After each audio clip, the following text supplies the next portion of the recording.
Hey, so I'm gonna try a serious video and talk about Iraq.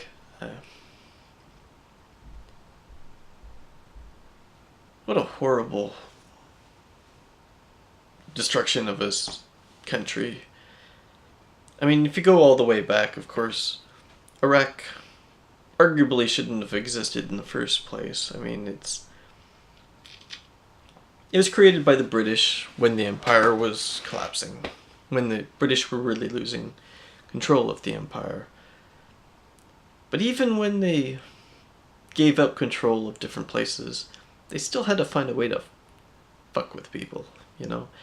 They had to draw the lines in such a way, like they could have had the Kurdish people in their own place.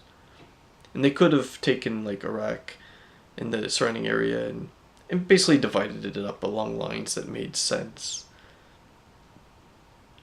But then you might get nation states that are actually, prosperous and actually doing well, and they didn't really want that. No, they're gonna create a country like Iraq, which is like part of the Kurdish people, and then part of the Sunni and part of the Shia, and stick them together in a way that didn't make any sense at all. So then, of course, eventually, there's lots of oil in Iraq. People never lost interest in that.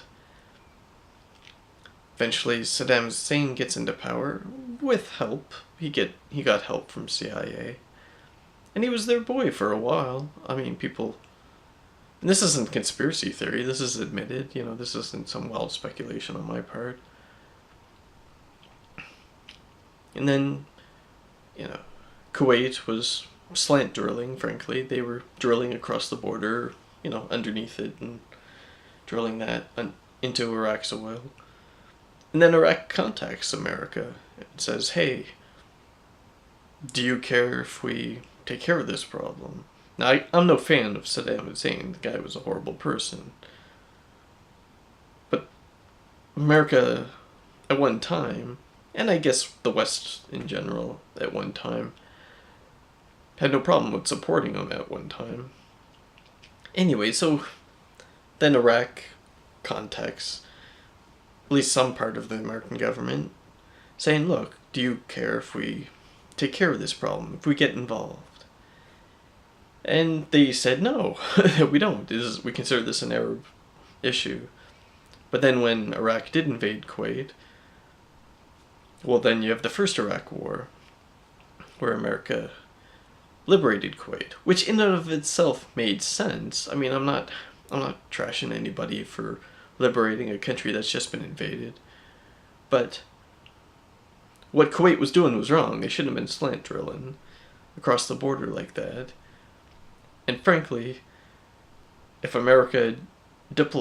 diplomacy, or in this case, diplomacy with some teeth, if America had made it clear, hey look, if you invade Kuwait, because Saddam Hussein told American diplomats what he was thinking, and if those diplomats had said to him, look, we might invade, even if they just said we might invade, or take military action if you invade Kuwait, that probably would have just prevented the whole problem in the fucking first place. I mean,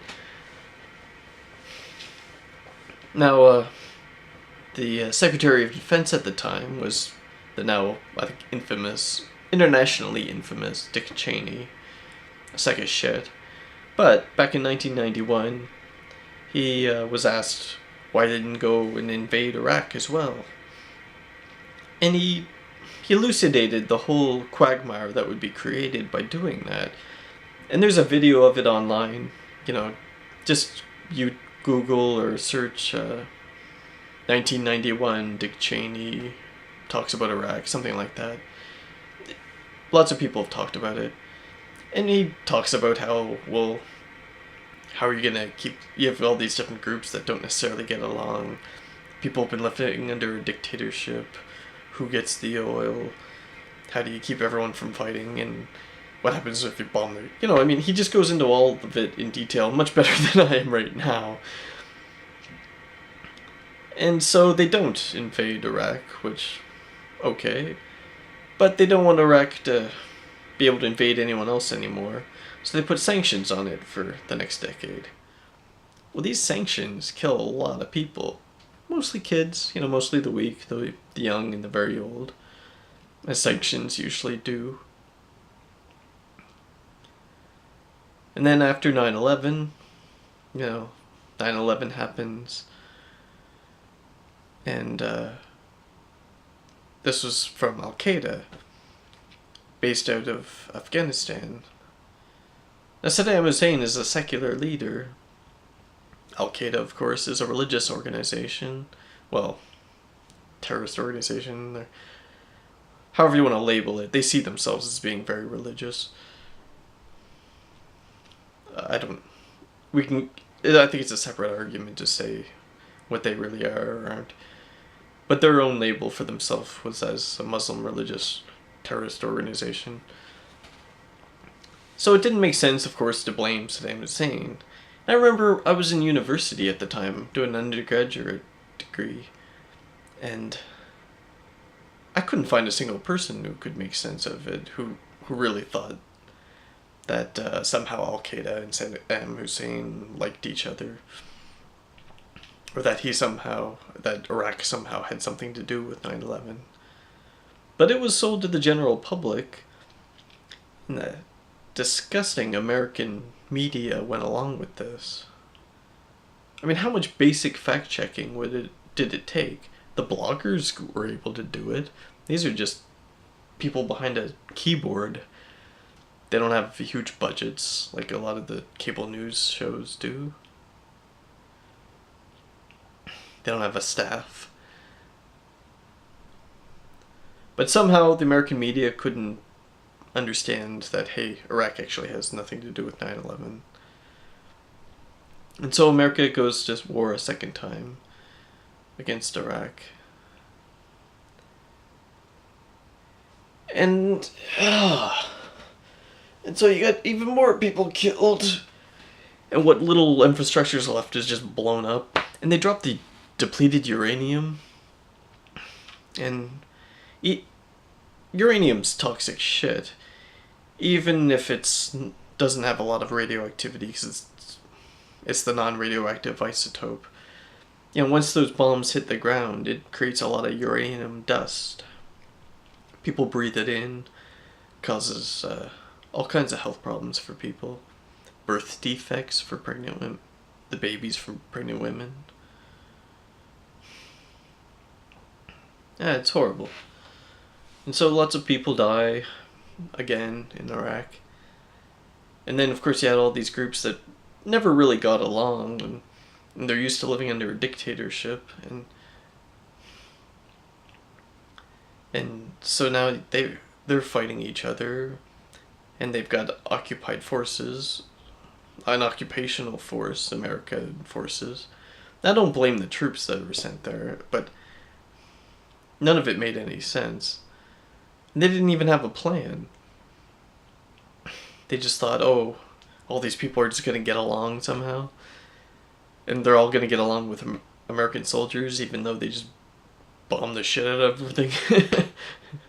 Which was their orders. And so, anyway, then you have 10 years of scaled withdrawal. It takes 10 years to leave, basically. And eventually, to be fair, the main reason they did eventually leave was because Maliki, the elected leader of Iraq, basically said, look, American forces, you need to leave. It's time to go. And of course, in Iraq, you got mostly Shia, Sunni, and the Kurdish people, who are also Sunni, but they're kind of separate from the other Sunni Muslims. And Maliki was Shia, and he seemed to only care about the Shia and not the Sunni people at all. And you've got all that killing and basically death squads. Like, if you got an area that's mostly Shia and there's some Sunnis there, well, and vice versa in Sunni neighborhoods. And so now we got ISIS. Now we got a new Sunni terrorist group, an offshoot from Al-Qaeda, because and this is insane to think that there's a group of people that Al Qaeda looked at and said, "Nah, you guys are just fucking nuts. You get out of here." I guess they had to be nuts, because they attacked 30,000 troops with only 800 and managed to defeat them. Now they defeated them because the 30,000 ran away, abandoned their post. But it gets back to the problem that Iraq is an artificially constructed country by the British way back at the end of the British Empire in the first place. Nobody cares about Iraq as a country. They care about, I don't know, tribes. And, well, I don't even know if it's about tribes, but they just... I suspect, I mean, I've never been to Iraq, but I suspect a lot of people there are just trying to survive. I feel really bad for anybody there who's just like a family. You know, your family of four type that's just like, you know, they get electricity so many, like an hour or two a day or some stupid shit like that. Who knows how much clean water they get. Now they're in the middle of this fighting. So anyway, ISIS is trying to take over, basically. They're fed up with Maliki because he cares about the Shia and doesn't give a shit about Sunni. So, yeah, so it's just a lot of bloodshed, and I don't know where it's going to go from here. And people say, oh, they should split up the country. But a lot of the oil is up in the northern part with the Kurdish people. Do you think everyone else is going to agree that, okay, Kurdish people can have not all, but a lot of the oil, and then the rest of the land will be divided amongst Sunni and Shia? But then what happens to like some Sunni people who live in the Shia part? You're basically going to have to relocate them, or they could be slaughtered. I mean, let's keep it real. Things are pretty bad in Iraq. And vice versa. If you got like some Shia people in the new Sunni partition of Iraq, if that were to happen. So I think it would be hard to partition it out like that. It almost reminds me of like of the 30 Years' War. Of course, that's the war between Protestants and Catholics. And that's a war that got really nasty. But of course, they didn't have modern weaponry and oil and huge amounts of money to buy more weapons to kill each other with. And so now America is going to possibly work with Iran. You think Saudi Arabia and Jordan and the rest of the Sunni Muslims and other neighboring countries are going to be cool with all that? I mean, if Iran starts backing up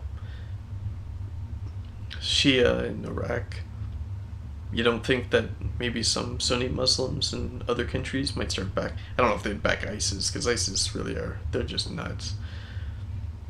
Even Al Qaeda doesn't back them. I mean, but I guess they're getting support. I mean, they're winning battles. They're taking over cities. They must have support to be able to do that. Makes you wonder if they maybe have support from, other governments to be able to do that. I mean, or I'm not sure. I don't know. I'm no expert on this stuff. So I don't know where Iraq is going to go from here. I mean, maybe the violence really does just have to hit like a low. That's a horrible thought, but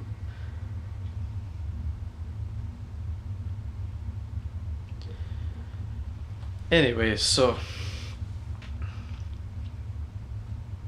I'm done. I'm not going to talk about this anymore, but I feel bad for decent people in Iraq who have to live probably a pretty horrible situation.